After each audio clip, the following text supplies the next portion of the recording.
You're listening to the We Are Libertarians Network. Learn more at wearelibertarians.com.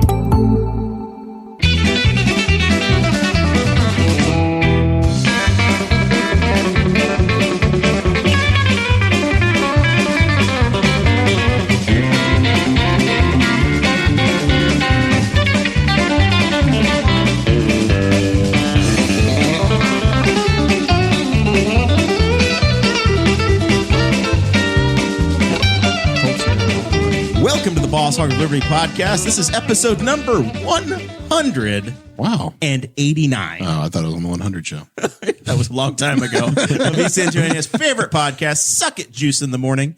Jeremiah Morrell. Today I'm joined by Jesse Riddle, producer Zach Burcham today, and my forever co-host, Dakota Davis. Today's episode, we are joined by Mr. Jesse Riddle. You may know him from Etsy.com if you've ever bought a sticker. Or that one Mexican restaurant. That's right. Los Charos. Or the obelisk talk about 4 weeks ago on this show. We're going to be talking to Jesse about the city of Newcastle. We have some drama that unfolded during Monday night's city council meeting, and our featuring our lead field reporter, Mr. Zach Burcham, also filling in as a producer tonight. He is going to be talking to us about that. It is also on YouTube if you want to watch it, but we're going to break it down for you so you don't have to. Then we're also going to be talking about the Washington, D.C. riots, the attempted coup d'etat that happened in Washington, D.C. last night. A week on ago, January 6th. I didn't think we were going to have this conversation. Well, you weren't active on Parler. No, you're right. I haven't logged back in since that one time. So make sure you stick around to the end of the show to hear our thoughts on all of that, and then maybe a little bit of bonus things during the final thoughts. This show is about our lives in rural Indiana. We're here to push your boundaries and make you think as individuals. We will make you and force you to do that. Sometimes we'll provoke you. Other times we'll make you laugh, but hopefully you'll always learn something new. We just did an incredible 22 minutes on something. I don't know. It was great though. It was fun. It was great fun. We talked about it was my birthday. We talked about your birthday. It was my birthday. We Dakota congratulated is 29. We congratulated Jesse for getting his name put on the menu at an esteemed restaurant in Knightstown, Indiana. And we noted that some of us don't have our money yet. That's true. You're the one that doesn't have your money yet. Some very important ones of us. And we also talked about Bitcoin. And then the rest of it, to find out how many Bitcoins I have and how many Bitcoins Jesse has, you'll have to join Patreon and listen to that episode. It's well worth it. It's well worth it. I also did a strip tease when I took my jacket off. So you got that to look forward to as well. If you join the Patreon, you get put in the Facebook page. It's great. Big donors in the Patreon group though. That's right. Patreon.com/Boss Hog of Liberty. That's where you can go to support the show each and every month. That is monthly donations. We encourage $5 a minimum per month, but we have a couple of people who are just slightly over $1 a month. We appreciate them too. We also go all the way up to $80 a month. And if you join at over $50 a month, then you get a shout out at the front of each and every episode of Boss Hog of Liberty. Those folks are Mr. Chris Lamb, our good friend Chris Lamb, Christy Avery from all the way in Fort Wayne, Anthony Meyer, who is helping save America currently as we speak, and then our favorite car dealer manager, Mr. Jonathan Phillips. Go see John at Andy Moore. Well, it's not GMC. It's not John Phillips GMC yet, but damn it, we're hoping one of these days. That's right. And make sure you tell him that Dakota Davis sent you, or Jeremiah specifically. Just the Boss Hog. Blink if you blink twice, he'll know it's from me. We also want to talk about, I said that Anthony Meyer is helping save America as we speak. Anthony Meyer is a truck driver who is hauling goods all the way around the country, and he has been under a great deal of stress because of the coronavirus pandemic, and he is trying to take his operation solely independent, and he has a GoFundMe for that, and he has helped out this show tremendously. If you've been listening for any amount of time, then you've heard that he is in the $50 a month club, so he has helped us out a lot. And it would be great if we could have some listeners of the show help him out as well. We also have T-Chip stores, tchip.com/BHOL 1, 2, 3, or 4, or BHOL mug. That is where you can get all of your Boss Hog of Liberty merchandise. We have 3 different tiers of shirts or sweatshirts. Jeremiah has one on tonight. I've got the black premium one. You haven't been washing it inside out. I see some cracking going on. I like the but it patina. kind of it looks good. It kind of adds to it. It adds to the character. It does. Is that how you prevent cracking? Yeah. You wash it. I'm fucking terrible at laundry. My wife is terrible at laundry. Screen printed shirts. Wash them and dry them inside out. That's a life tip for everybody to know. I like the patina. I honestly do. BHOL4, that is where you can get masks and neck gaiters. And then we also have BHOL mug. The mugs we have are color changing. So whenever you pour it looks like a regular black mug. And then when you pour your coffee into it, the Boss Hog of Liberty logo is revealed. And they're super cheap. They're like $8 or something like that. Color changing. Either way is amazing. That's right. If you're watching the live feed, some might say that I spilled the beer and some might say that I just saved the beer. I think you saved it. It's a matter of how full. I think it was a beautiful mix of both. It's like you didn't lose all of it. I have 95% of it. I'm going to have to get some of that Trump money from you. There was just a little bit of a dribble. That looks like 50 cents worth of beer you lost. Well, if you're listening to this right now beer. and you're not watching the live stream, then you can go back to the live stream. And in the comments, Zach Burcham, producer Zach, has put all of the links to all of the different merchandise in the comments section to make it super convenient for you. All right, so we're going to get to the big national story in a few minutes, but we do want to cover the local Newcastle news. Zach, one of these days you're going to break down and become a government official locally. You've been attending city council meetings for years now. Yeah. And you had a doozy.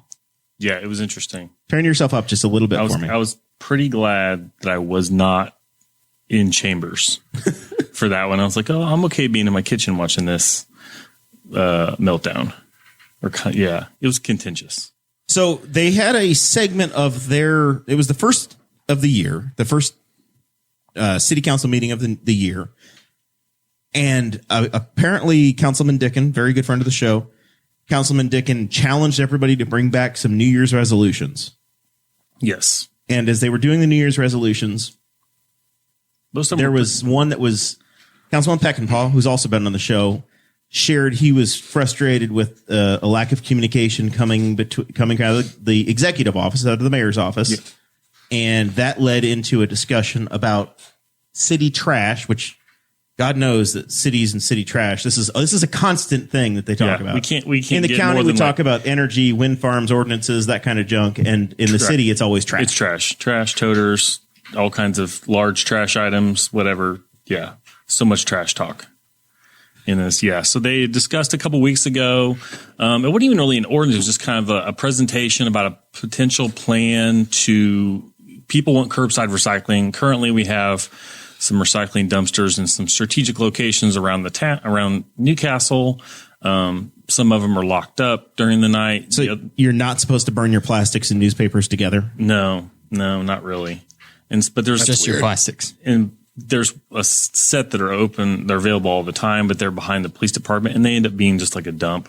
So they said people want curbside. But the problem with curbside, our city picks up our trash, and anybody that wants to do curbside recycling is going to want to take that over, and the city doesn't want to give it up. And so, but they said, hey, this is our idea.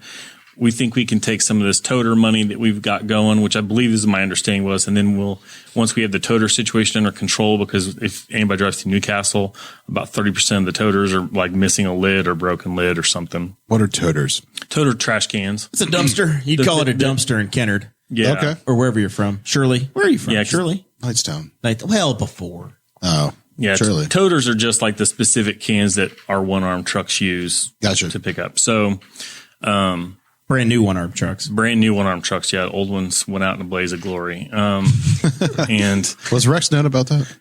Yeah, he found out eventually. But it was just like if you want the full airing of grievances, go check out the city council meeting around the 44-minute mark. Yeah, 44:45 is when it starts. 44:45. Yeah, I just happened to you guys asked about that, and I'd been discussing it with somebody else. But it was just like, hey, we'll have some people that'll follow the trash truck around. They'll pick up like bins that have some recycling in them, and we'll try and get this taken care of. And it would save the city, potentially could save the city money, because if the less they take to the dump, the less they pay, because they're just paying for volume.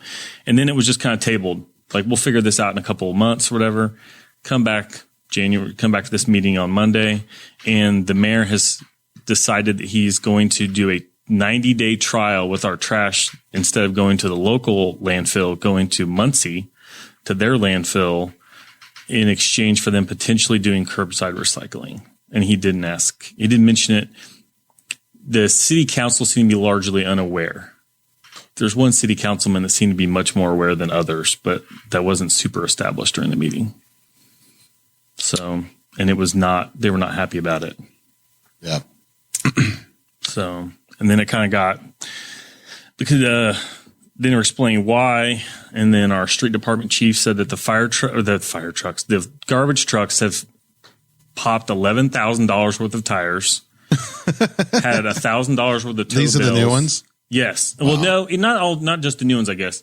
11 over the almost, last in over 2020. In 2020. $11,000 in pop tires, $3,700 in damage, including $3,000 damage to one of the new trucks, and $1,000 tow bill for them being stuck apparently at the dump. Although I asked somebody about that, and they said that it was a drainage ditch that the garbage truck drove into, but I'm not sure. The problem is that they're blaming it on. I don't know. Have you ever been out to Buster's, the local landfill? Yeah. Not in quite some time. Many times. My father used to take me out there when he was apparently too cheap to pay for a dumpster when he would do construction. He's like, well, save some money. We'll drive it out there We'll drive it ourselves. and unload it myself, my kids. And it smells like crap. I do that, and my kid can't even help me. Well, That's just a father-son bonding thing. That's when I used to go with my dad. I was thinking, my God, why do they let trucks drive out on this mountain? It is, it's a very They don't let you do that anymore. They have dumpsters set up now. Yes. Yeah. But Because back in the day, the reason why was is you'd get a hypodermic needle right through your tire. When did they sidewall. change it? It had to have been recently. I was just out there like maybe a year or two ago. I don't know. I guess in the last year that I've been doing In 2018, when I did my cleanup after the wedding, and I had a tremendous amount of trash to get rid of, they had dumpsters. So the summer of 2018, Okay, so we threw our stuff out ourselves. We did not go onto the mountain. Okay, I mean that. I should say I had an I entertainment love having center. Jesse here because we get lost in the weeds. So I had fast. I had an entertainment center like 4 years ago that I needed to get rid of. It's large, and I took it out there and I showed them what it was, and it was so big it wouldn't fit in the back of my truck. I had to borrow a trailer, and they were like, we'll take it up here and then help you unload it. So I got to go partially up the mountain. Yeah. So best I can tell, somewhere around the time that That's Ted fine. Cruz said basketball ring and That's ruined right. America by electing Donald Trump, they also took away the freedom of you being able to drive in the dump. Yeah. So 2016, everything fell apart. It probably was like a longer time ago than I think, because like I don't think I was working when like it was like 2016. So. I think I just got armpit hair, actually, as he thinks about it, just like yesterday. One thing that was interesting to know It did suck, was people were saying, people might say, why can't Buster's take out recycling? Because they have on their sign that they offer recycling. I don't think they do. They do. And I love it. I don't think they do. This is, I know they do. I'd pay for it. this Fats is versus volume. This is about the way the conversation went in the city council meeting too, because depending on who you talk to, who had talked to somebody at Buster's, whether or not they offered recycling or didn't offer recycling. maybe the employees probably just saw the sign. Listen, if The problem is though that if the you want to recycling. recycle it, we're going to charge you an extra $1 and we're going to put it in the same pile over there. Right. The problem with their recycling is that they only recycle cardboard, and that is if it is pre-sorted. And Not pizza boxes. And they just have a company from Indianapolis come and pick up the dumpster whenever it's full. Yeah. I'm going to say that 85% of the cardboard is Amazon boxes, and 40%, the remaining 40% of that is probably pizza boxes, and That they everything can't else take. is just random. That They can't even take cardboard boxes. Yeah, because it's soiled or whatever. But yeah, I mean, recycling just doesn't exist. Like people don't even understand that. So I mean, it does exist. It doesn't even exist anymore because China has totally shut down all recyclable materials being delivered to Right, the we country. can't even ship our plastics over there anymore. So, Right. like, it's people don't understand the recycling. And some of it's so kind of much gone. winning. Some of it's kind of gone to Malaysia, but Malaysia's rethinking that whole business. The Yeah, problem it's is not good. that it pollutes everything in the countries that take it, Right. And they make barely any money. Well, that's the government loses money because then they have to go back through and clean up the pollution. Right. Well, that's why like these e-waste days, right? Like that's what they're Talks doing. away day. They're just taking it, they're putting it in trucks, and they ship it to the docks, and then they put them in cargo containers, and they ship it across seas for kids to sort through. It goes away. And you're like, yeah, just throw that over here. It's not going to get solved until we pollute our own shit. So But now we're polluting Delaware County instead of Henry County. Right. Maybe it's a win. well, it's kind of the same model, and Yeah. Delaware County deserves it. Screw you, Muncie. I mean, it's just going. Why are we That's in the trash business at all? I live 5 doors down from the city, and I pay busters, and they left me a dumpster, and I pay them directly. Well, I think I've calculated and it goes. this, and it's you guys get a significantly better deal on trash than we do. Like the city does. Yeah, but they have to argue about it constantly. No, I know. But I just paid my dumpster bill today or yesterday with Big B. Yeah. And like $54 for 3 months. 56 It's every like three. $200 and some dollars. Yeah, $200 and some dollars. You can pay it ahead of time. You don't have to do it. They have an online website, which county governments usually don't. Or not county governments, city governments. City of don't. Newcastle does. You can pay your water but bill online. On you the guys line. have like 20,000 population. So, but yeah, I don't. So The I have city to mail government, checks on and behalf of the citizens of the city, is collectively bargaining on behalf of the citizens. Yeah. And I think there was an issue. I remember this being a thing, like recycling and stuff with the whole Three River water people, because Three Rivers, yeah. that was what Knightstown's recycling was through for a while. And then they're like, yeah, we're not doing that anymore. And the same thing, people are not, they're throwing whatever they want in there. Yeah. We'll tie a little bit of a bow on this conversation, going back to the city county meeting. Oh, yeah. Or sorry. the city council meeting, and the city attorney, Joel Harvey, did say his legal opinion as the city attorney was that the mayor can make the deal, the 90-day deal. Yeah. So there was nothing that was outside the bounds of his authority. He said to do that. He said this falls under the classification of a service that the city provides. Therefore, it falls under the authority of the Board of Works, which basically the mayor has full legal authority over. Right. So he didn't have to notify the council. Thing is that The council to be is transparent, essentially the voice of the people. They Right. represent individual wards, and the council's concern is what do I do here? Like what's happening? They don't feel like they're being utilized. And that's something that we've talked about this a lot with Mayor York in the 3.5 years that we've done this show, is a complete and total lack of transparency from the executive branch of Newcastle government. That's the way executive branches work. That's just the way they're designed. Yeah, I think the city council's issue was that multiple times they'll get calls from citizens asking about stuff and they don't know about it. Like it's gone through the grapevine of the general public. Our friend Aaron Dickens said that people think he's joking when he says that he's the last one to know things, but he's being completely serious. Rex Peckinpah said that he had no idea that the freaking city works building had burnt to the ground, and the mayor had been there for like 3 hours. That's why what I like to do is when I'm driving around town and I see a water main break in somebody's ward, I just tag him on Facebook and saying, paging Jeff Hancock, you're needed on Midway Drive. There is a water main break.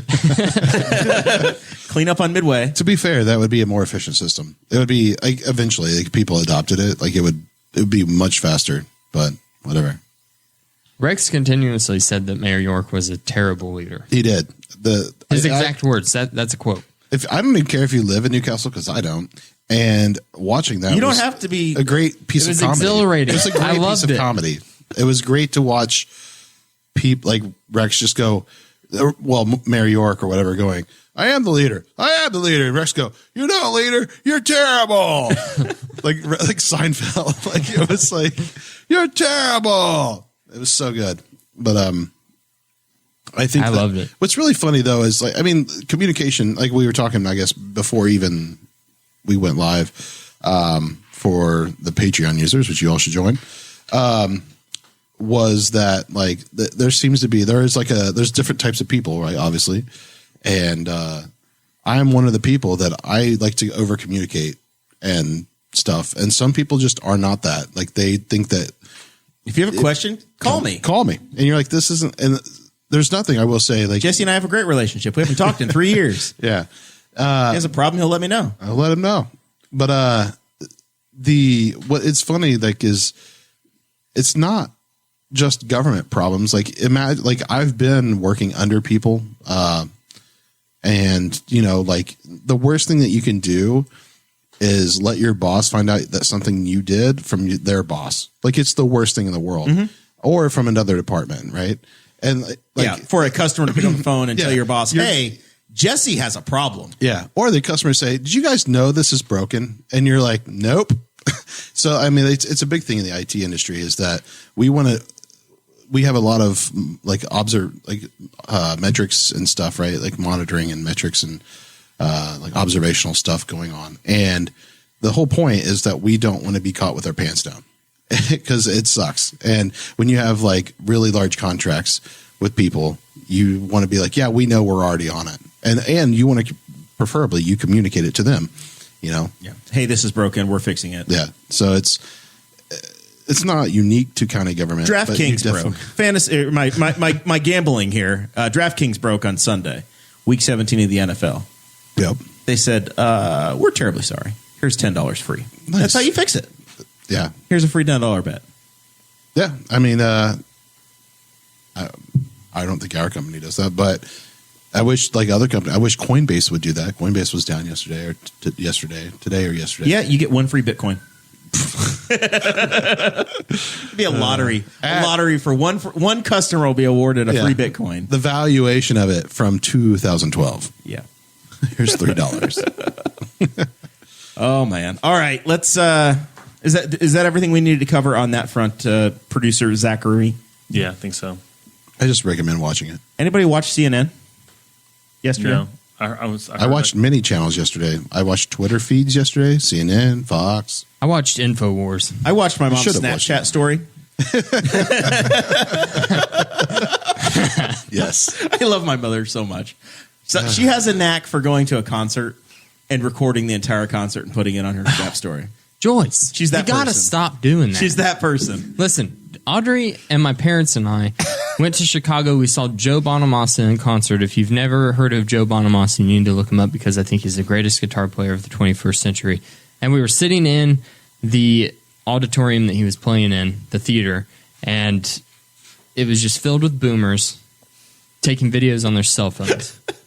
They're not even watching the concert. And the thing about, like, I don't know if you've ever watched old videos of... If you put it on Snapchat, it's gone the next day, unless you save the story. These are baby boomers. They're full on live streaming to Facebook. And let's be honest, they're the least capable of getting the video off their phone ever. It's actually My phone preferably broke. The video's gone forever. it's preferably that it streams and gets saved because they have no idea how to get it off the phone, how long it lasts. So I don't. Have you ever seen old videos of Jimi Hendrix playing at concerts? Sure. But only a few. There's some really good ones if anyone's interested that are in like 1080p HD because they were recorded on 35 millimeter, and those are really cool. I think his whole Maui, Hawaii concert series that he did like 53 days before he died is on YouTube in full HD. Anyway, if you watch his concerts, and it's just people sitting in the audience. You might have like 3 people dancing, but most of the time people are just sitting in the glory, like basking in this dude shredding the guitar like no one's ever seen before. And that's kind of like what it is watching Joe Bonamassa.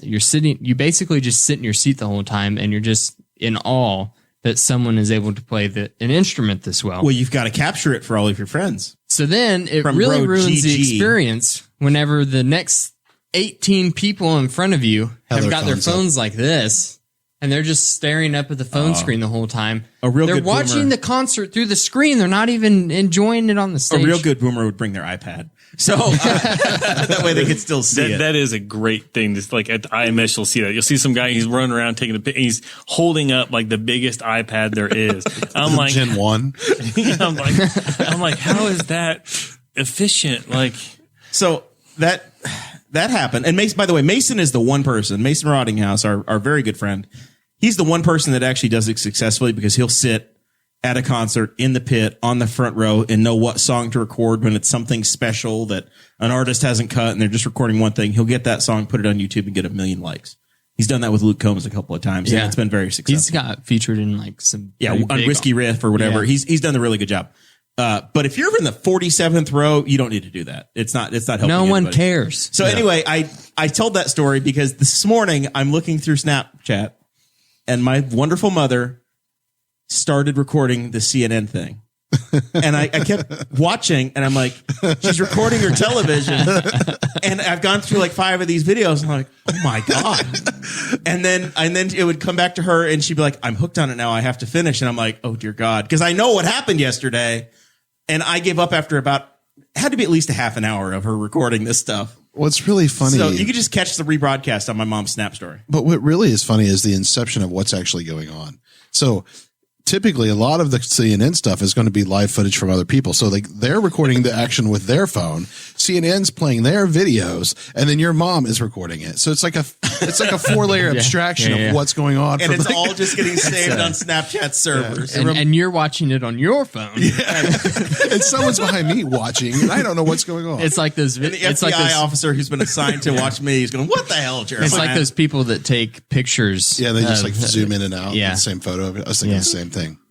Or like the crap. What's the digital art pieces where you continuously zoom in and it's the same image over and over again? I forget what those are called. But those are awesome. So yesterday, little timeline of events. We'll lay the groundwork and we'll see where this conversation takes us. President Trump had a rally in D.C. for his supporters, and he said, we're going to march. We're going to go. We're going to tell them. We're going to show them what's up. We're going to go together. And I'm going to walk with you. I'm going to walk with you. I'm pretty sure those were his term or his phrase. So then that rally ends. The president goes back to the White House. Session starts. The joint session starts at 1:00 yesterday in the House chambers. Vice President Pence, Speaker Pelosi, they convene. They hold this deal.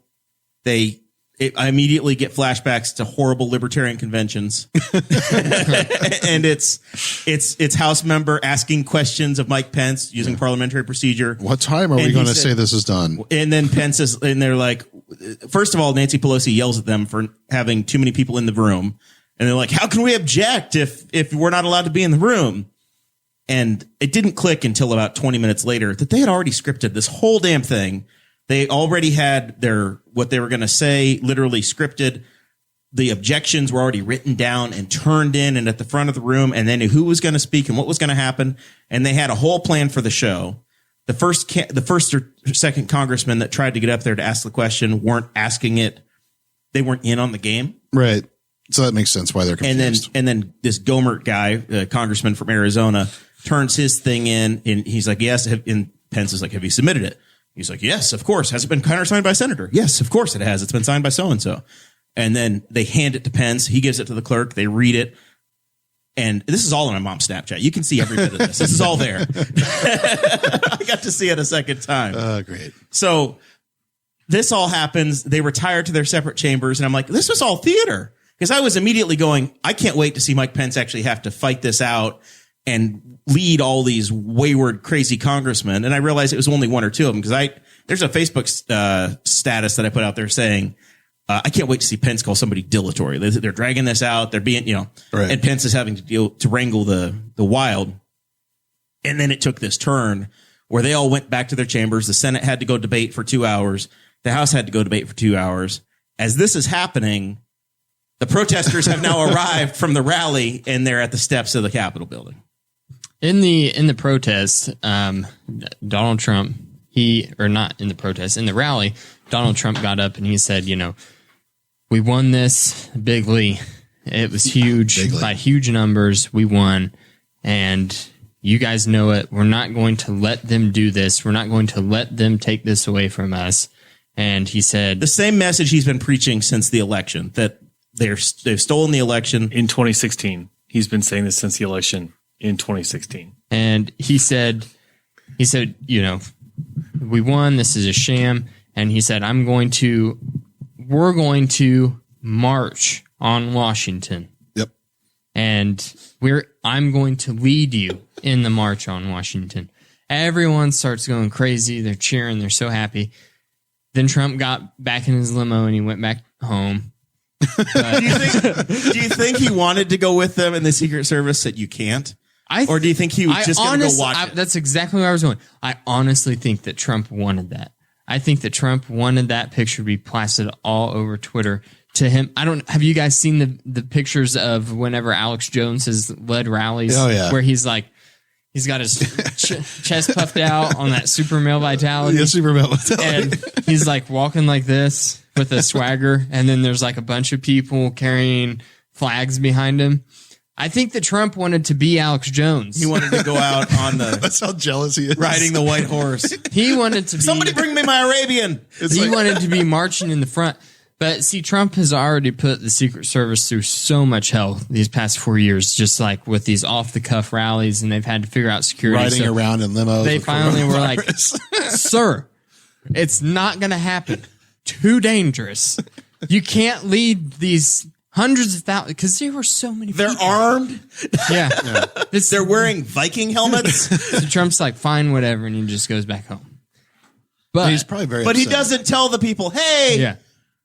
mission's off. It's just like, no, None of the Trump supporters got that memo. Right?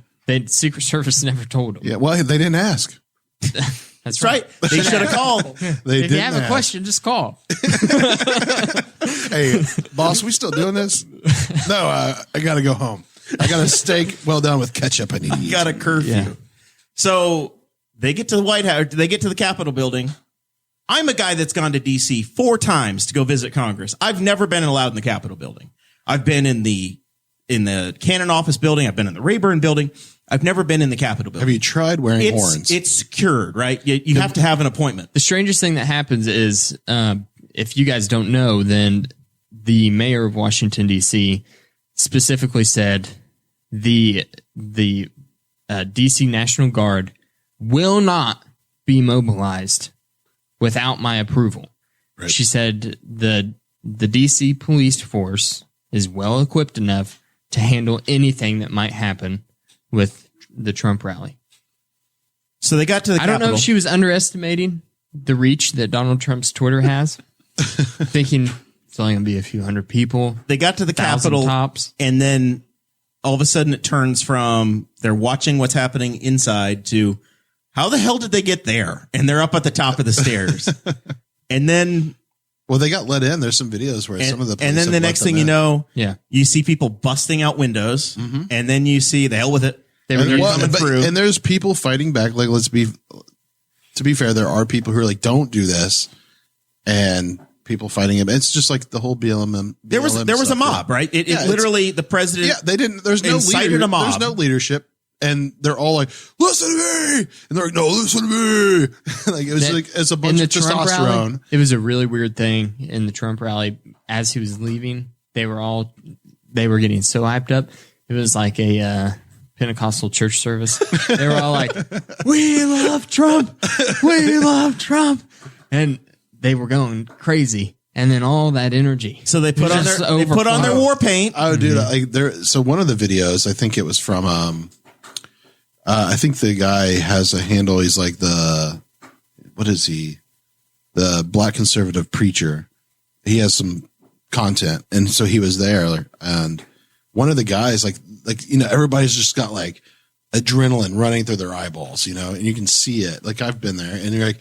You have to like people are grabbing people like you can't fucking do it, man. Yeah, and then like Just there's after other 8 guys who are o'clock, just it's like okay. sorry, and there's I like checked. and there's like sorry, and then there's like It's 8:02. You're good. I'm paraphrasing what really happened, but so and then there are like other like there's I see this guy get grabbed and he's just like he's so amped and like he's just like shaking. He's like and like and you're like dude. Calm. And that's what the guy's saying, like way louder, like calm down. And it's just like, you can't, right? Who knows what they've been drinking or whatever, like before then probably. So, And so many of them are armed. About 2:00, it turns into a military, into a coup. And you start having these visuals of people trying to climb walls. Apparently walls don't work. Shocking. Because you see the people climbing over the walls, and then the visuals start coming out of, oh my God, they're in statutory hall. With, and there's some guy with they're on scaffolding. Yeah. And then they're on the scaffolding that's being built for the Biden election that he technically hadn't won yet because they haven't voted on it, or the inauguration of whomever, I suppose. And then the visuals start to get truly incredible, where the pictures of dystopian. Some dude is standing at the speaker's podium that Mike Pence was just at an hour ago. And he's standing there, and then like 10 minutes later, another picture comes out, and now Jesse is there with his Viking helmet. Yeah. Well, and then five more minutes. He has raccoons with some horns on it. I don't know what the fuck he's doing. That was Buffalo Bill, and you will show some damn respect. Oh, whatever. And then I checked the internet, and apparently he's an actor. He's a crisis actor. He shows up at all these things. Actor. Well, yes, you're right. He's Antifa. Yes. He's QAnon. Although QAnon brought him. Yes. He got on the bus. He is QAnon. Yeah. Well, he's QAnon Q shaman or QAnon shaman. Like he's like they're like he's like there's a post where he's like I can be your shaman for $33.33. So and then my favorite picture of the entire day came out where there's the picture of the speaker's lectern. Yeah, and the guy's just he has the face. I'm like wanting to Photoshop my face on it with like just a fucking case of beer. And just like because that's the face I made. He's waving.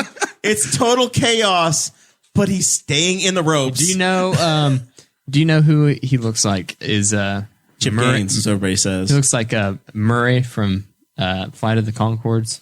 Never. Don't know who those are. That is a deep cut, my friend.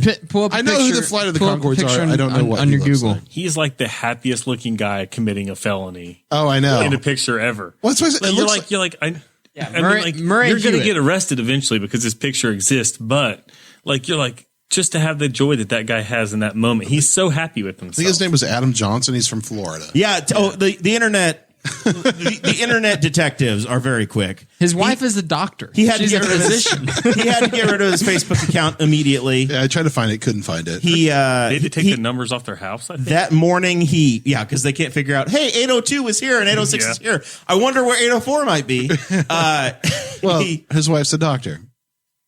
He just like Ben Shapiro. He posted on Facebook that morning, "Hey, I get to drink in 4 states today." So he was looking for some debauchery. Right. Yeah, that dude looked drunk as hell. Like his face was, that's what I'm saying. Like his face was like beet red, and he looked like me. It was like just having a great time. Just like, but the best part, he's still within the red ropes. Yeah, I know. The whole time. It doesn't make any sense. He just went in, saw what he was looking for, and walked out. Somebody's like, "I'm taking the podium." My boy Leon Wanninger said, "Look, it was Richard Branson." So maybe it was. I don't know. There's a lot of theories as to who it actually was. But let's be honest. I was watching it, and it sent my anxiety through the roof. Did it? Oh God! Dude, yes. I was laughing. I wasn't okay for a while today. I had friends that way, but it's not all funny. There were 4 people died. Yes. 3 from medical for some reason, the government stopped their hearts. I don't know what I don't know who I follow on Twitter, but for some reason people just kept posting the video of that poor woman getting shot. And then there was a shooting. And I just every time that I opened Twitter, I kept seeing it. But for some reason, like even whenever I was working out this morning, which is usually my time where I just put my headphones in and I just do my thing. And it's like it's like an hour and 15 minutes of decompression. Right. But it was like between each set, I just kept pulling up my phone because I was a complete addict this morning. Right. And I just had me all kind of frazzled for until like 1 p.m. this afternoon. Because it's just the sheer amount you were of chaos. frazzled until you finally made the show notes and said it's going to be okay. Yeah. Yeah, it was just the sheer amount. It was just because I listened to the Alex Jones show today, and he said that there's still hope. Well, maybe you should start with stop listening to Alex Jones. I actually listen to Alex Jones. This is for real. I do listen to him. I used to listen to him. You used to have the InfoWars sticker on your car 15 years ago, Jesse. No, but 10 years ago. It's at this point. It was on your red Chevy. For things like this, it's for the. Don't you lie to me. We know it. It's for the value of going, how can I feel what the mindset was of the people that stormed the Capitol? I just feel like it was like a lot of drunken debauchery. Like, and I then think there's that it was- and rage, but like and adrenaline. But I think it was rage, adrenaline, and the desire to do nothing but create a chaotic moment. Yeah. There was no plan. They had no plan. They weren't going in there to say, we're going to accomplish getting Trump back in office and blocking Joe Biden. They were going with Trump so that he could have the power he needed, and then he stood them up at the altar. Yeah. I wonder if there were people that stormed the Capitol thinking Trump's already in. Trump's already in there. He's in there. Well, because they're idiots. But He's it's very kicking possible. Mike Pence's ass right now. It's WWE because he's been in there too. He's got him in like a turnbuckle. He's just beating him down. I wonder if there were people that were in the Capitol thinking that was going on. Probably 33% of them in the chamber, in the Senate chamber. Yeah, there's a couple, like one of the more other kind of, I was working and just tried to keep working and not pay too much attention to it. Did that work? Yeah. I mean, I was not able to do that. Trying to work for the federal government while the Capitol is burning. Yeah, I'm waiting for an email saying, "Don't worry, guys, you're going to be at work tomorrow. It doesn't matter what happens at the Capitol today." But then you saw the other picture that was like this a bit disturbing was the picture where they'd shoved something. I think it's the House chamber against the door, and there's 3 plainclothes Capitol police officers staying there with guns drawn, aimed at the door. And there's faces sticking through the door and all the glass is broken out. And you're like, these officers are very concerned about the well-being of, and there's a picture of a guy, and you don't know what side who's on, but he actually looks like he's serious. He's completely covered black gear, and he's got a gun on his hip, and he's got big zip ties. Yeah, he's the one that was trying to take the custody of people. Yeah, and you're like, that guy's got a plan for something. He's got a plan. A lot of these people didn't. There was in this man's defense, in my everyday carry backpack, I also have zip tie handcuffs. No, these things were like they were straight up like big. He had the big like police issue. Like you could figure eight like a strong man's wrist for these things. They were like, he's an idiot. They make zip tie handcuffs. Well, he doesn't want to draw suspicion by ordering those directly to his house. There were another picture that was very notable was somebody that was rappelling one-handed off the mezzanine level into the House chamber. I didn't see that. One-handed, hanging down, dropping down. It looked like something out of National Lampoon's Christmas Vacation. Yeah, and that's why I wasn't anxious. Like, I would have been more anxious if like they all showed up like to the nines in gear and looked like they had a plan.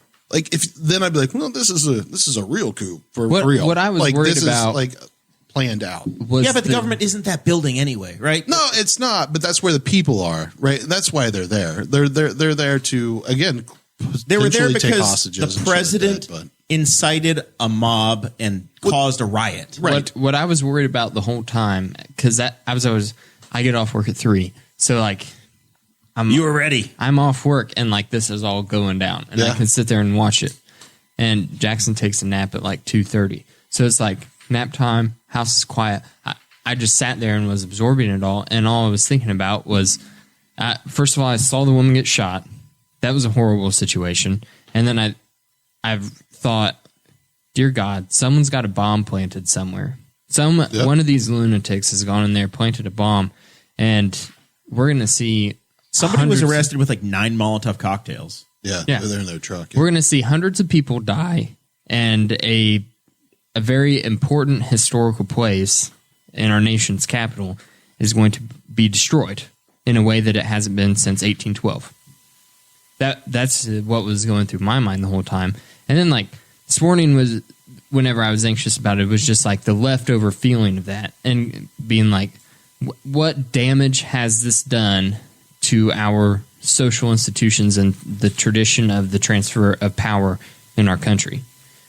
By 8:00 or so last evening, they resecured the building. Congress came back in, and they took the business of the day back up again. Yep. And the challenges continued, but apparently, probably with the coup cost them some votes. So I know our senator Mike Braun, not a single senator went back on Georgia or Pennsylvania. So Arizona and Pennsylvania were the two states that actually did get a challenge and got a signature on them. Michigan did not, and some others. Michigan and Georgia. Pennsylvania and Arizona did, which would have been 31 electoral votes. Not enough. Even if both of those had magically been removed from the Biden column and dropped into the Trump bucket, that would have still been 6 votes short, and he would have still had 276 votes and still been elected president. Right. Joe Biden would have. Yeah, mathematically, it doesn't pencil out. It wouldn't have worked. They would have still needed to find a magical way to move a third. They'd have to look at more of the things to find more ballots in Pelosi's office that left over in her desk as they were shuffling through there. There's a picture of a man who's sitting with his feet up on her desk. Yeah, he's arrested, I believe, now. He took a piece of her mail. One of the 52 people. I don't even think it was real mail. It had her name like in cursive on the right hand. It was like a piece of stationery. Yeah, that's called franking. If you're a congresswoman, you can sign your name in the top right, and it gets there. Oh, well, that's what she did. Those are called franking privileges. And as a congressman, you don't need stamps anymore. You just sign your name. How do up we there. sign up for that so I can do that with my business? Yeah, ship them. Yeah, I use like franking from Congress. Here you go. Yeah, it's free. It's free postage. Get elected to Congress. Yeah, it's legitimately what they do. They just sign their name, and it's legal postage, and it goes. There were 52 people arrested due to the activities yesterday. Mr. Joe Tompkins is also in our chat correcting us. He said that 5 people died. There was a Capitol police officer that passed away from his injuries today. That's unfortunate. Just a couple of hours ago. There were 14 officers that were arrested in total. Injured. Yeah, injured. Sorry. Did I say arrested? Yes. That might still happen. The verdict is still and depending upon what webpage you read. So there were a couple of the 52 people, or there was one person in particular of the 52 people arrested. He is the president of the Traditionalist Workers' Party, which is a National Socialist organization, and he lives in Morgan County, Indiana. Nice. So there's a tie back to Indiana. Well, there was a Locals tie back on the board. There was a tie back to Carmel High School. One of my friends sent me a photo about some guy that was there with like the horned guy and the guy with the hand tattoo. And that guy had his picture taken with the dude that they've pinned as like the leader for the whole Charlottesville situation or whatever it was. Pretty much the KKK guy or whatever, not the KKK, but some sort of like white nationalist thing. The guy that like lives in a trailer somewhere down south here in Indiana. That everyone's like, well, I'm terrified. I'm like, the dude lives in a trailer. Like, don't be afraid of him. Go to his house and make a tornado. It will go away. But anyway, he had his picture taken with him. So there's definitely a bunch of people involved in this. And, I follow on purpose, like a lot of like black conservatives to get a different viewpoint. And like, it's like 50-50 of like, they're like, yeah, no, we're pro-Trump right now. I'm like, you guys are crazy. You're all are crazy. So they lost a lot of their support in the Senate. A lot of their support. It went down to 7 on one of the 2 resolutions. There were 7 senators, and the other there were 6 that voted in favor of the coup, essentially. Right. One of the senators that voted for it was the newly elected Tommy Tuberville of Alabama. Yep. Who was on the phone with? He was the head football coach of, I think, Alabama at one point, college football. Roll Tide. And then that got him into the Senate because that's the way the South works. Right. And there was an accidental phone call placed by Rudy Giuliani. He thought he was calling Tuberville, and instead he left it on somebody else's voicemail, who went ahead and published it. Yeah. Well, it's what happens when you're old. You don't know who you're calling. He's sick, okay? No, it doesn't matter. It happens when you're old too. We'll try to pull this up here. We'll see if I can. Make this happen. So on the fly.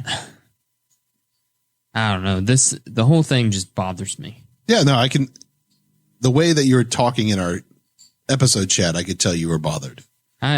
Significantly bothered just by all of it. And I have other friends that are this way too, on the other side of the table, like who are very like liberal folks. But and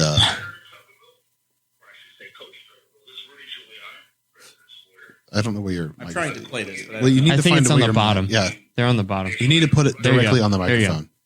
Efforting. No, nope, on the bottom. The bottom there. Put it straight into the microphone, Jeremiah. I don't know which side it comes. The bottom, on the, like this, on right the, here, like this. I want to discuss Is that a life? Yeah. they're trying to rush this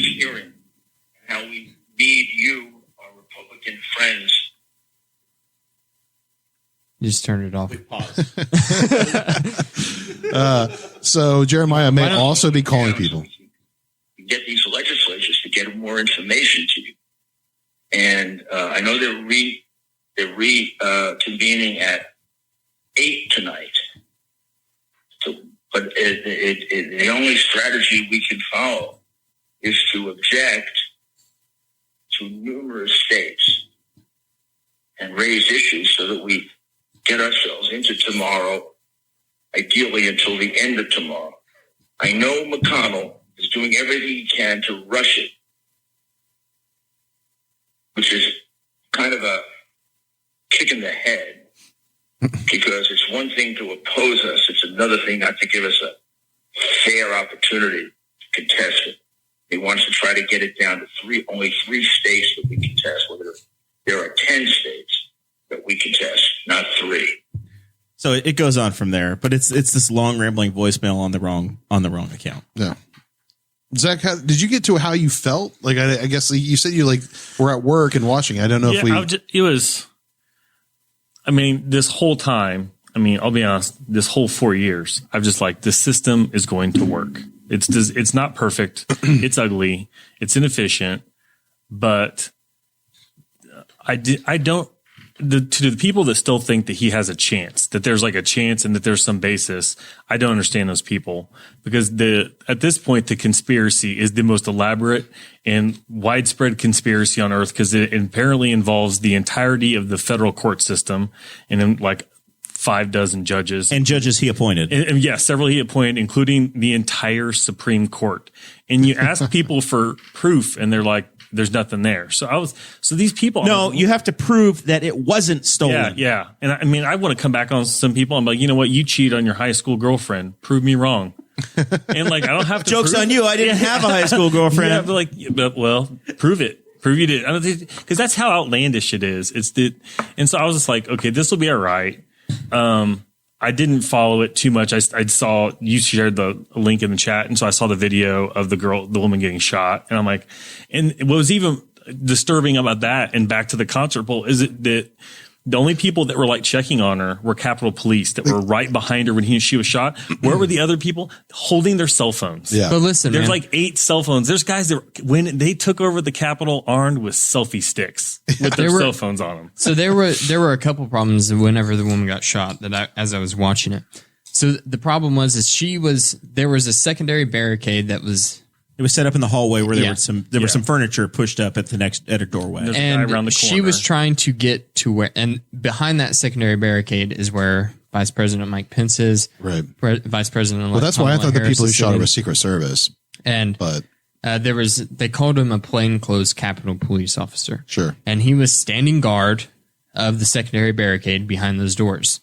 Someone, not the woman who was shot, broke one of the windows in the doors. And they were shouting, yelling. There's a SWAT team of 5 men. Right behind her. Yep. With M4s. As she starts to try to crawl through the window. Yep. And she is shot in the front by the man standing guard of the doors. Which is, in a tactical situation, that was probably the smart move. Yep. But I'm surprised more people haven't been shot. Honestly, if that was the only police action shooting, blown away. I am too. But at the same time, why couldn't the cop standing right behind her just grab her? Right, yeah. And then also, she gets shot. She falls to the ground because she's shot in the upper chest. And what is the first thing that the people around her do? Try to pick her up and move her. Yeah. And then drop her on her back. And so they pick her up, they drop her on her back. They don't all have their go bag like you do, man. And then the SWAT team that's behind her, they have no idea that the shot fired was from the plainclothes officer that's standing guard at the door. So there's 5 guys standing there. One says shots fired, and they have their rifles pointed, and they're looking for the active shooter. Yeah. And I think you see them at you see the main guy, in the SWAT gear or the riot gear, look into the room, and he goes, he gives a thumbs up and he goes, oh, okay, cool. And that was how they communicated. I fired the shot. But it's over a minute. Yeah, it's a very long time. She's laying on the ground after being dropped and being shot in the upper chest, where nothing happens. Yeah. Well, I was gonna say, I mean, I don't know. Like in the other video, they show like a close up of her face, and she's pretty, like, her eyes are not like people who aren't there. Like, she doesn't look there anymore. You know, like she's just not there. And yeah, it's fucking, that sucks. Like, I'm with you. I can't believe that there was only this. And there's these other, well, let's get rid of the police officer. I mean, you weren't exactly invited into the building. Right. So at any point in there, it shouldn't have been a surprise when somebody used lethal force against you. But there are security because she guards. is an absolute threat to the sitting vice president of the United States and the vice president elect of the United States at that point. You're going to get shot. Like that. There's no joke about it. Like, you're going to get shot. I've been in the Pentagon. Yeah. I sure as hell am not going to start just opening doors and wandering through and breaking, you know. Yeah. It's not going to end well. Yeah. I don't know what you expected. As much as you don't like them. As much as you're mad about, you know, all of this that happened, what did you expect? Right. What do you expect to happen? It's like getting pulled over and pulling a gun on a cop. You're going to get shot. Don't do it. Like, no, pick your battles. Have any opinion you want to. Yeah. This is not going to end well for you. Right. And it's, you know, very sad. It is sad, but it's sad because it's like, because she didn't have to die. It's the misinformation stuff. And like, just, I mean, I've got friends and family, right, that are like on this side, and you're like, you cannot penetrate anything into their brain.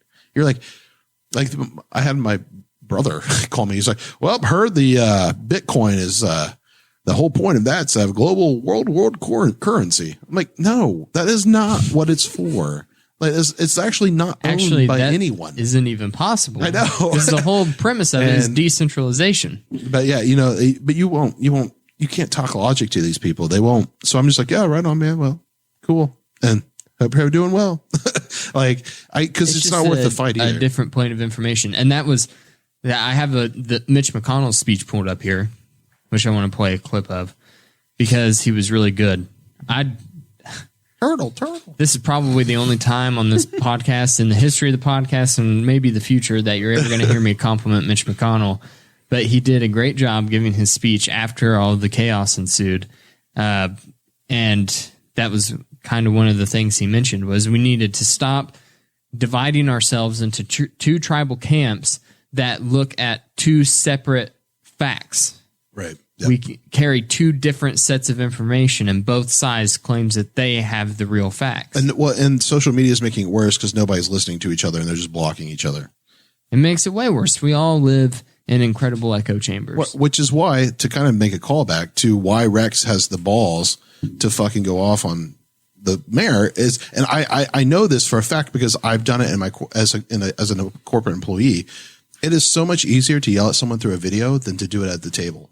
Mm-hmm. Like it's just different. Like it's so much easier. Like it was a Zoom meeting. Well, that's what I'm saying. What I'm saying is video chat. Like when I work in video chat in corporations, I've been way nastier to those people who I actually have nothing wrong with. But then when I meet them in person, like I just treat them differently. And there's like when you have to talk through a video, there's a dehumanization that happens. Right. And once you remove the video and it's just a profile photo and their name, there is no tie to that. And that was something like I'm going to go off on you. I thought about this earlier is if the chambers hadn't been evacuated and those people had seen all of the representatives and all of the senators that they had spent so many hours hating, they saw them face to face. Right. And how afraid they were of the situation that was going on. I mean, there might have been one psychopath or sociopath, right? That would have. I think that's why they honestly the human emotion of it is why so many of the senators and representatives dropped Trump because now they were physically threatened. Right. They were just put in harm's way, and it wasn't just on Twitter anymore. Right. It was they were in their place where they're working. They're trying to do their work, and now there's broken glass everywhere. The furniture's missing. Stuff is torn up. They just mopped up a woman's blood outside of the speaker's office. Yep. And like I said, that is not a good way to win hearts and minds. That's a way to completely crystallize and marginalize you are now instead of having 50% of the people, Right. you've got 15% of the people. Right. Yep. That's it. And those 15 are going to be rock solid, but you're not going to get anything done. Yeah. It's Exactly. I say like it's a good thing, right? Like you can play McConnell's stuff if you want. You have 'cause I know permission. He said he wanted to do it, then he didn't. So I think this is a clip I watched earlier. It's a C-SPAN clip. But make sure my volume's up. The majority leader. I ask unanimous consent the majority leader and the Democratic leader be allowed to speak and that the time not count against 2 hours of debate in relation. Special rules for me, but not for thee. I want to say to the American people, there we go. The United States Senate will not be intimidated. We will not be kept out of this chamber by thugs, mobs, or threats. We will not bow to lawlessness or intimidation. We are back at our posts. We will discharge our duty under the Constitution and for our nation. And we're going to do it tonight. This afternoon, Congress began the process of honoring the will of the American people and counting the Electoral College votes. We've fulfilled this solemn duty every 4 years for more than 2 centuries. Whether our nation's been at war or at peace, under all manner of threats, even during an ongoing armed rebellion and the Civil War, the clockwork of our democracy has carried on. So you get the gist of it. Yeah. He's not exactly a fast inspirational speaker. No. But it is an excellent message. It's I thought exactly the pace right. was good. I don't like him, but I thought the pace was good. I mean, his speech sounds great. Like it's good. It's a good speech. The closing remarks by Lindsey Graham. I just wish he meant it. Were That's also all. very good. He basically He said, did good. Ben Sass did good. South Carolina, we cause a lot of the problems. Yeah. Gotta love South I Carolina. thought you were going to say throw your hands up because that's like a Nelly song or some shit. And Miley then Cyrus. South Carolina, throw your hands up. but basically he said these guys that are trying to protest are using the 1876 Rutherford B. Hayes and Sam Tilden election and that compromise as the basis for why we should do what they want to do. And he's like, that was the worst ever. That's what put Jim Crow in the South. If y'all want to pick, Right. you can have any argument you want to, but you're picking the worst possible. We had a terrible outcome in that election. It was bad for the country, and you guys are trying to use that to advance your agenda today. It's just wrong. Yeah. So, yeah, Lindsey Graham was good as well. I just Finally, it took to this point. It took literally a coup for Congress to finally find a little bit of its soul and to come together. well, like ironically, violence works for them, right? I mean, Think that's what about they do. America So, after 9/11.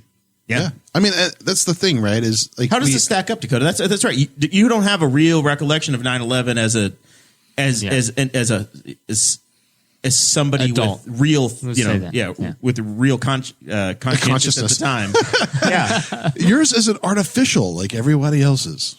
Dakota It's, was 6. No, at the No, time. I get feel it. like I feel like we experienced a little bit of that whenever the phrase 2 weeks to flatten the curve first started. There was this moment of American spirit whenever Fauci said everybody just hunker down for a couple weeks to help out our doctors and nurses and friends in healthcare so that we can beat this thing in 2020. And I feel like there was a moment after that where everybody was like, all right, we'll stop with the nonsense of buying up all the toilet paper. We'll do our thing and work together to help out. And then obviously that went away. But there was a moment, it went away probably before the 2 weeks was actually up. Yeah. But when it was apparent that 2 weeks was going to turn into 2 months, and now maybe 2 weeks. Well, I was going to say we're years. 40 some weeks into flattening the curve. So this was at 7:40 p.m. This was about the Capitol Police officer that had died. This came breaking news. The U.S. Capitol Police officer has been taken off life support died after being hit in the head with a fire extinguisher by a rioter. Yeah. Well, remember, if he loses, they were just going to go to their jobs and not complain. That was what they've said. Yeah. But here's the problem. Some of them said that. They didn't all make that promise. Yeah. Well, clearly. Well, it did after he lost. Right. But the problem is He that never said he lost. he never said he. Yeah, exactly. He finally kind of acknowledged it today. I saw Todd Yeah. Young. That's what it took. But he said, he promises a peaceful transition. On January 20th. Yeah. But in between now and the 20th, who knows what's up? I saw a video of Todd Young out with the protesters trying to tell him that, like, I sympathize with what you guys are saying. I don't disagree with what you guys feel has happened. But when I go in there, my job is to certify the vote. Actually, I'm very glad you said that. My opinion doesn't matter. And you know what? When it comes to the law, our opinions don't matter. The law matters. Opinions don't matter. The law matters. I value your opinion. I actually share your concerns. I share your conviction that President Trump should remain president. I share that conviction. Yes. The law matters with I us. share that conviction. But the law matters. It doesn't matter what the I took an Good job, oath Todd. under God. Trying to talk logic to idiots. Under God. I took an oath. Do we still take that seriously in this country? I do.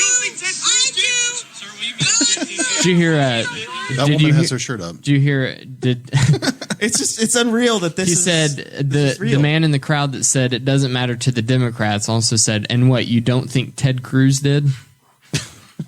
And you look, and if you see that video, it's not like he's pleading. Yeah, with them. he knows. Like they're his people. He's speaking to his supporters people, and like his tribe. There's like a desperation in his eyes at trying to reason with these You hear people. his voice crack when he says, under God. Yeah. It's in like, yeah, I mean, it's horrible it took yesterday for people to be like, whoa. That was before the violence. That was yesterday morning. But even he's meeting these people and he must see like there's something going on. He tries to reason. He's going out to talk to them, to talk them down in some regard, I guess. And Mike Braun went out and talked to him too, and it was a very different conversation. It was, here's some red meat. Let's go. The title of this episode, if you've seen it on the live stream, I don't know what Jeremiah's going to title it yesterday, but I said episode 189 of Jesse Riddle, Newcastle drama, and the worst day in American political history. Oh, I don't know. For you. Yeah. I would say, me, in my yesterday, I would say yesterday, like I was like, these people don't have a plan. They are going to get gunned down. Yeah, I thought soon as like I said, the police aren't going to do things. Once the guard gets called, it's over. It's done. You're done. You don't have any weapons. There was 3 bombs. We haven't really talked about that. They've been defused. 2 or 3 bombs, whatever. But but they weren't there. There was one at the RNC headquarters and there's one at the DNC headquarters. Oh, well, whatever. So why did they leave the Libertarian Party out, honestly? I was going to say, what libertarian put bombs there? But yeah, like I was like, these people, like, first off, I just know them. Like, we live around them. They are idiots. And they don't know how to do anything. They don't even know how to take care of themselves half the time. So it's like, they're going to walk in there and then like watching the videos and they're just arguing amongst themselves. They're going to loot. Cause here's the problem, right? And I'm kind of this way. I'm very anti-authoritarian, right? If you put a bunch of anti-authoritarian people together, nothing gets done. The anti-authoritarian needs to be the leader, and then everybody else can be the sheep. But you can't put a bunch of hierarchy. You can't put a bunch of wolves. Is what you're saying. There has to be hierarchy. Is natural order. It's up to us, people like myself who don't like it, to create my own following and like or whatever, or do it myself and not have a following. It doesn't matter. I don't. You need like an authoritarian, anti-authoritarian person, like, right? Somebody needs to take charge. Well, the thing is, for me, right? Yeah, they had a guy in charge, Donald Trump, and he was going to lead them into battle, right. And instead he went home. Well, but anyway, my point being is that, like, you know, you have these characteristics all put together, and they don't know what to do. They don't have a plan because they're fueled on like adrenaline, and they're literally they can't decide what they want to do. And when you have that, my point being is when you have that, and you go up against trained professional shooters, you're no dead chance. meat. It's not going. And the Capitol Police, whatever, some of them did a great job. There were some who were like, I remember watching the people walk through the red rope and having the same thought. Why are they obeying that rule? Of all the rules, you're walking between the red ropes. It's like a social experiment. Yeah, exactly. Well, because here's the thing: they're all suckers and followers. But there's two Capitol policemen, and they're just walking beside him, like giggling and laughing, and you're like, "What is going on?" And then at some point they probably got orders of, don't let them hurt anybody. Right. Let's let it burn itself out. There were orders of stand down. So, and I think that's the right thing to do. And I've told my friends that who are like, we need to put the guillotines in the street. I'm like, yeah, that's how you fucking create terrorists. Yeah. So don't, whatever actions happen, they need to be non-lethal and you need to just put them in jail. It's like, once you kill 1, 2 or more, you are going to spawn the worst monster you've ever created. It's already happened with Ashley Babbitt. If you look at right-wing Twitter, Ashley Babbitt is the woman that was shot by the Capitol Police. Very far right-wing Twitter has already declared her a martyr for the cause. Sure. Yeah. Not recognizing the things that she did wrong to get put in that situation to begin with. Let's go ahead and start to try to wrap this up and work our way into completing what Dakota calls the worst day in America's political history, which is completely ignoring Jesse's last election defeat. Yeah, I would honestly agree. That was definitely the worst day. That was the worst day in Henry County political history. I would say the world. I would say the world. Jesse lost. I lost. It was terrible. I put my heart and soul in that race. Blood, sweat, and tears. I think the presidency is too powerful. We shouldn't care this much. Well, no, that was people got upset. The imperial presidency needs to end, and it shouldn't matter in your life, Dakota, if it's Biden or Trump, right. And we should just move on. And I went to the pub to let the whole thing blow over, Simon Pegg, and it was like, and people are in there, and I'm like, yeah, like, some people are going to show up because they're upset, and I'm like, they're like, well, how could you not be? I'm like, because I don't give a shit about the presidency. I was like, fuck DC. I don't care about it. I really don't care about it. I was like, because it really, outside of them robbing me, they do nothing for me. And like they're like, I don't know how to compute that, Like, they are continuing social traditions and social institutions that have helped shape your life into what it is. And continue on the trajectory of somewhat normalcy. I would say the folklore that the presidency matters has done that. Yes. No, I'm not talking about the presidency. The peaceful transfer of power is important to me. Well, it is power. Right. That is very important. I don't want people storming the courthouse when I win, or lose, right? I'm going to be like, well, you guys are idiots. Shut up. We'll just do it again next year. You didn't even show up when I wanted to go door to door. Get out of here. Because they won't do it. They'll be like, well, I'm busy, man. I got to eat a sandwich, watch a football game.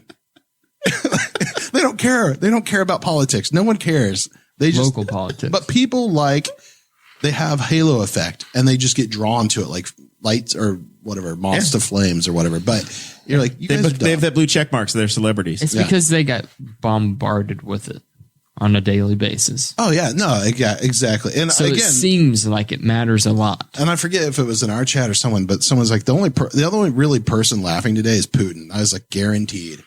He is loving this. So the other, what would have been 3-inch type in every newspaper has become, it didn't even make the paper, but 2 Senate seats were selected yesterday. Yep. The Democrats defeated the 2 Republicans, what the hell's her name? Loeffler and Purdue both lost.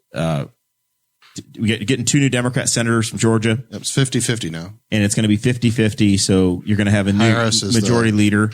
However, there are 2 very conservative Democrats, so I don't think we're completely in line for pure socialism. We don't necessarily have to worry about doing away with the filibuster and also packing the courts. Kyrsten Sinema and Joe Manchin are there, West Virginia and Arizona senators. So I think you're going to still have some reasonableness in Congress. It's going to be okay.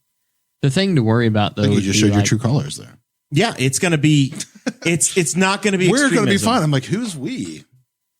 You're not going to have massive changes. It's going to be fine. Going to be okay. Life as you knew it 5 years ago is still probably going to be. Well, that's what they If said. you might get a little bit, a little decorum. I think the GOP, and this is the final thing Dakota wanted to talk about in the notes, is the GOP just completely gutted now in this. I think the fracture that's happening is solidified now. Like, we've talked about a fracture. When President Trump got elected, we've talked about this fracture. There were never Trumpers, and then they all had to shut up for 4 years. Yep. And Ted Cruz is one of them. Well, we literally, I think at the time we were, so what's happened during the Trump reign, or whatever you want to call it, is that we have gotten the Freedom Caucus out of it. I think the Freedom Caucus will eventually grow. But I think the fracturing that we've seen in the GOP, I think that's solidified now. I think the people who were scared straight, were like, oh, this is real. And yeah, we have to start separating ourselves from the people. Even if we agree on 50% of it out of spite, no, try to banish them and get rid of them. I think the violence cost them. I think the violence was a big deal.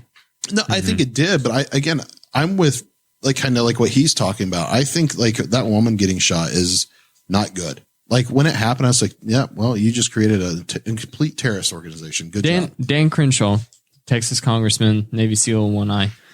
He made these gigantic series of advertisements trying to elect fellow Republicans in Texas in 2020, where it was like Save Texas was the theme. Yep. And it was all about just supporting the party. And then yesterday, during the madness, he sent out a tweet that literally just said, "Stop this bullshit now." Yep. Yeah. Rand did the same I think thing. that's the mood of the sane side. Yep. And Rand was there. Rand said some stuff that I really liked yesterday. But pretty much I'm on your side or whatever. We need to, the elections are, I'm not going to use the word rigged because I don't think the rig is the right word, but they're not rigged, but we know that there's voter fraud. Yeah. How much we don't know, and they should probably look into it. And I said, again, my point, I think in the chat was, I don't think there's ever enough that's going to cause a presidency to flip. Mm-hmm. But your local elections definitely can be rigged. It can be thrown by 1 or 2 votes. It can happen. I've seen it. And that is where it matters. And once we have to create some better integrity into our elections and get rid of this nonsense that first off, it just takes too long. We've been done voting for months. Well, not in Georgia. Well, sure. But the runoff race. But yeah, anyway, I hope what comes out of this, and the kind of like Rand said is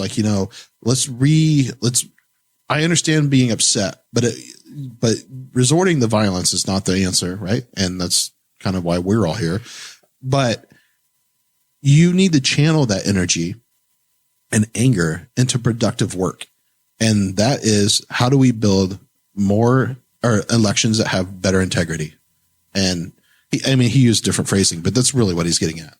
And electoral integrity, I think, is probably what he said. But producer Zach, we've reached that time in the show where we have to do final thoughts. What do you say?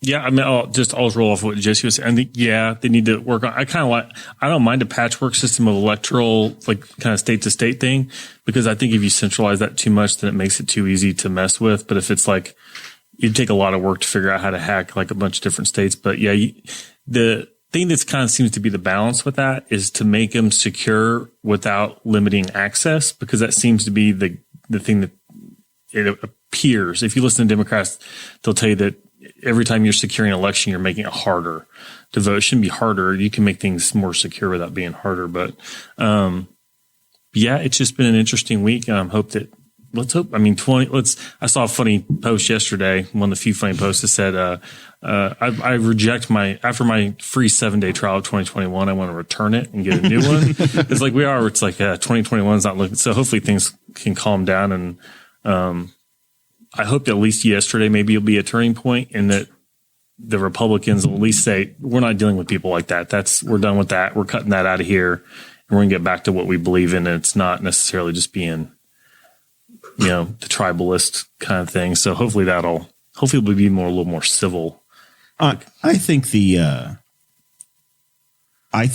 January 21st is the day 2021 starts. Yeah. After the the Trump era is over. That's when we're actually starting. It's kind of like your 2021. fiscal year in businesses. Yeah, Like, yeah. That's just what we're observing it starting in January. You have new leadership, and in the United States, 2021 starts January 21st.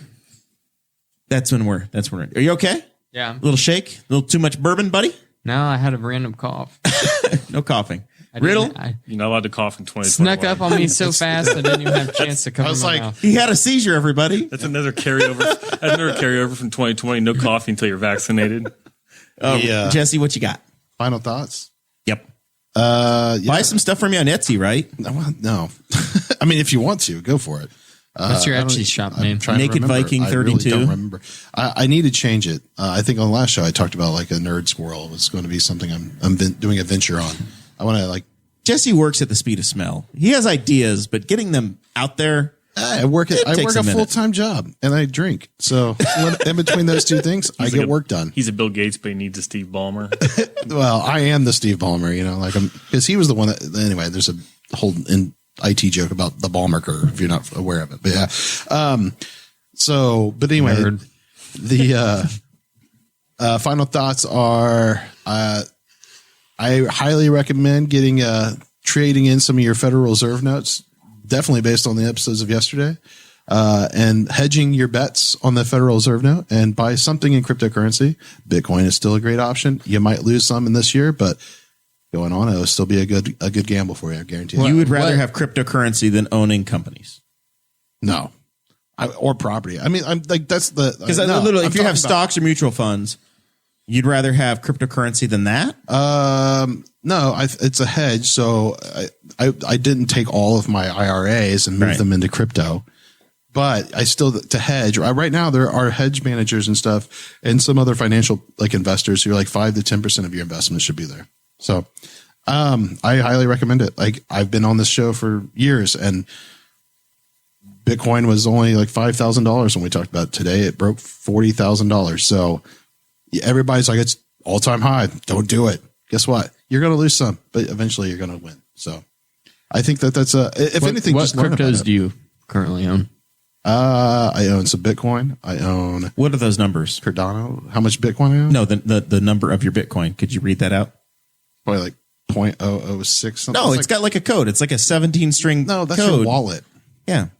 No, I'm going to put my wallet out there. But I'm like, what are you talking about? We're all amongst friends. He's like, there's codes and stuff. You got codes. That's your number. That's how much Bitcoin you Jeremiah's got. trying to make up for his gambling going down a couple of days ago. He's like, I'm going to make some money this week. Yeah, well, crypto. You would have made money if you put money in He's last just going week. to take your money. So Brought home $115 in gambling winnings on Sunday night. So Bitcoin, Did okay. I own Bitcoin. I own some Cardano. I own some Monero. I own. Is that like Kardashian's version? No, Cardano is kind of like a competitor to Ethereum. I'm not a big Ethereum fan. Everything that's built on Ethereum is trash, but that's for the geeks out there. We broke $40,000. Yeah, that's today. And then immediately went down to 37. Yeah, and there's been support at 37, and Somebody lost 6%. yeah. So, well, like 2 weeks ago, it fell the most it's ever fallen in its life, and it was still above 30K. You know who's like, whose stock seems to have gone up a bunch? Tesla? Duke Energy. My electric bill used the same amount of power I did last year. Went from a $300 bill to a $400 bill in January. Who knows if the stock went up that much, though? but yeah. Well, they're frittering away the money then. Another crypto I own. I wasn't done listing my portfolio. If you don't. But anyway, a bunch of other like miscellaneous stuff. But I would say Doge? I do have some 103 Doge, and that's how much I own. I used to own. So those are like 40 grand a piece. 103 Doge. 103 Doge. Are you serious? Like grains of salt. Yeah. That's like, what is that, $1? $2. It was like $2. I got that from what they call like a faucet. He got it on Farmville. No, well, it's essentially Farmville. You do a bunch of work. Like I was transcribing things that it looked like they didn't have the OCR technology. So you would write it by hand, and then they would be like, and then they would use consensus through everybody to be like, oh yeah, we feel like we're going to award you because that was correct. Okay, I'm cutting off your final thoughts. I know. I was like, we're done. I can't do this anymore. Thank you so much. I have like Dakota. I have like 6,000 Doge. Nice. What's that, like $40? 55. This is like Mexican pesos over here. I say, oh yeah, I've got 10,000 But there pesos. are, so here, real quick before I go, I have 3 Bitcoin. there are people who have hundreds of thousands of Doge. And which was like, when I looked at like 2 or 3 weeks ago, that was like $3,000 worth. It went up like 300%. So like their $3,000 is now turned into, 9,000. like $12,000 or something. Yeah, it was insane. Okay, whatever. I'm just going to keep shoveling in mutual funds, and I'm going to be okay. I'm going to make 10 or do that as well. $12,000, 10 or 12% a year, and I'm going to be fine. And I wish you all the best. I wish that I had thrown my entire 401k at Tesla. Yeah, Sure. he's the richest man today. In the past Also. 5 years, they've gone up 1,700%. Sure. Yeah, Elon turned into the richest man today. Sure. For now. Good for him. That's great. Hopefully they make it. I have weekly buy orders set up for Tesla. There you go. I'm an elite. I'm done. I'm done talking. Dakota, you got anything for us? I have some final thoughts. They're not a sponsor, but I was brought onto the team of I'm now a Is this real about soap? Yep, I'm a real brand ambassador. They hired me. There's a whole email process and This is everything. because of your beard, isn't it? It's because he's been working out. I do have some beard oil on the way from Duke Cannon. They're a men's hygiene company, and so I've been using their stuff for a while, and then I was apparently people found out. Audrey told people before the holidays, so I was gifted a bunch of Duke Cannon soap, and if you don't know, they're called big ass bars of soap because they're larger than your cell phone. And so I was like, you know what? I'm just going to look into this. Check so I local sent listings the on the company size of an your cell email, phone. and they asked me they asked me for links to all my social media. They asked me to send them a picture and why I should be considered. Like, it was a whole thing. They said yes. So now I'm a brand ambassador for Duke Cannon Supply Company. Nice. And you get nothing out of it. They're not sending you They'll soap. give him some soap. they're giving me some stuff. I also get commissions Nice. on sales. Some referral. A referral. So he's it's like one of these where if you find 3 people to buy soap and sell It's soap, not that way. No, it's not that way. It's not a pyramid scheme. you need to buy literally- 400 boxes He's just of an soap. influencer at this No, point. you Yeah. just A brand buy ambassador. soap. You use my coupon code, What's your code? which is BBDD 2020. What? That's a BBDD. Big Dakota's donkey. BBDD 2020. Big. You fill out the rest, folks. Dakota Davis. How long till there's an Instagram post where Dakota's in just a towel, looks like he's fresh out of the shower, holding his big ass bar of soap. I was going to wait till he's finished. It's like, did you have to like take shirtless photos? Did you like? I did not. No. He's gonna be like the guy from the Old Spice commercial, Right. like a centaur body. Are you and When you start sending away for bronzer, I'm going to be worried. I was just saying if you was an Aubrey or Audrey, I always forget. Audrey. Are you and Audrey gonna have to take like the shower? Like I always get these things in my Facebook feed. They're like, "Oh, he smells so great," and they're just like, they're in the shower together, and the whole commercial takes place while they're in the shower. I hate Facebook marketing because it's like walking down like. Yeah, it is so bad. It's so bad. There's so many cringy videos. Yeah, it's just terrible. Anyway, it just seems like I'm in a weird market. Like it's the weirdest marketplace I've ever been in. But you get 10% off. I get a cut of the money. Sure. And Referrals it's are a good. win-win for me and you. Yeah. You get great soap that smells good and is all natural. It's not going to suck the testosterone out of your body. Oh wow, Which is great. You use soap? I do. it And looks pretty clean. I'm cut and clean. Have you I'm smelled right them lately? now I don't wearing- know what parts of them are cut. I'm right now using my Buffalo Trace scented Babos, which is the acronym for Big Ass Bar Soap. Babos. Babos. Gotcha. Yep. So, what about that whiskey? We bought it. You got it on the Christmas episode. How is it? You've been Do you working want on to it give all- me my rating? Yeah, I want to know. Apparently, it is an infinity bottle, meaning that it never ends because I've made like 3 pours out of this, and it just still looks like it's full. I just keep adding water to it. What brand is it? It's Indiana whiskey, Okay, cool. the Indiana whiskey, distilled in South Bend, Indiana. You guys have affiliates with them yet? No, We do not. You need to work on He them. gave it to me for Christmas. I know. You got it on the show. It's been facing camera, brand for center. Yep, we should. We'll send them this episode. I mean, ask Great them what Lakes. they think. If you guys want to, yeah, also, the Great Lakes Brewing Company. not supporting the show, but Um, So there's no tasting notes that are listed on the bottle, but I'm going to go ahead and say there is a strong forward taste of cherry. Very strong forward taste of cherry. And then on the back, maraschino or dark? Maraschino. He doesn't know his cherries. And then on the back side, you get barrel char. Like the tree. You get barrel char and acetone. Okay. Oh, that's not good. It's not bad. Acetone's not a bad thing. Okay. It just means it tastes strong. Really quickly, I'm going to let y'all know on the COVID side that I'm still clean. Henry County is still red. The COVID vaccine is available to anybody, essentially anybody in the healthcare industry. The state of Indiana Health Department has updated their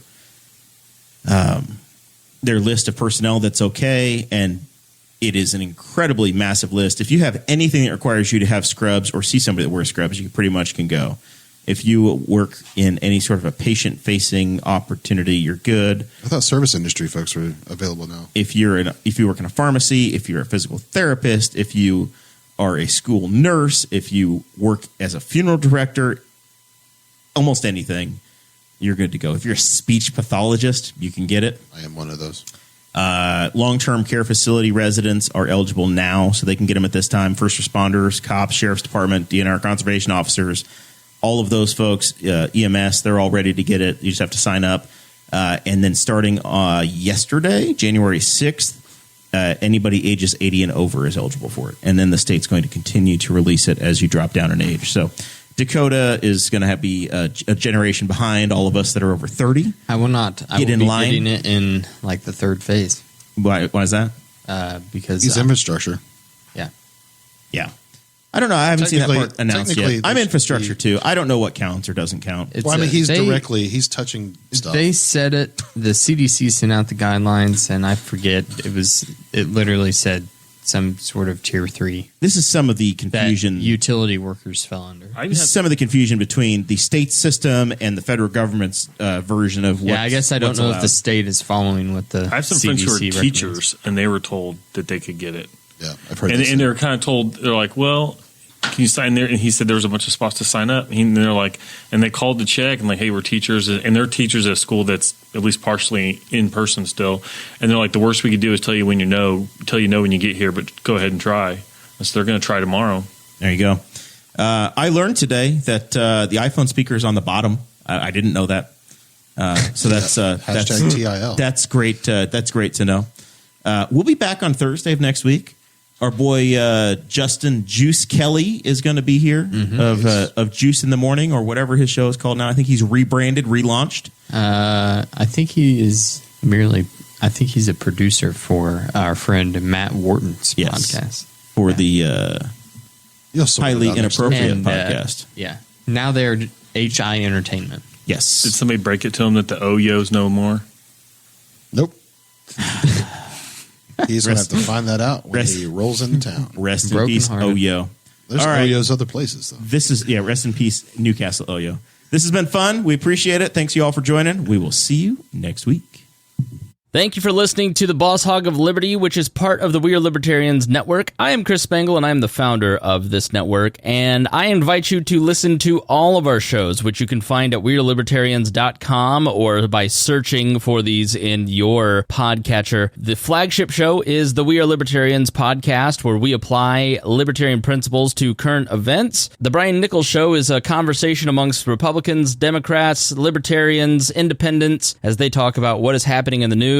And we have many other podcasts like The Chris Spangle Show, Upward, The Cost, Raw Audio Politics, Miranda's World, and Tad Talk, which is quite a ride. So check all of these out. Go to WeAreLibertarians.com and you can check out all of our great podcasts. Thanks for listening. Thank you for listening to the We Are Libertarians Network. Get our other shows at WeAreLibertarians.com.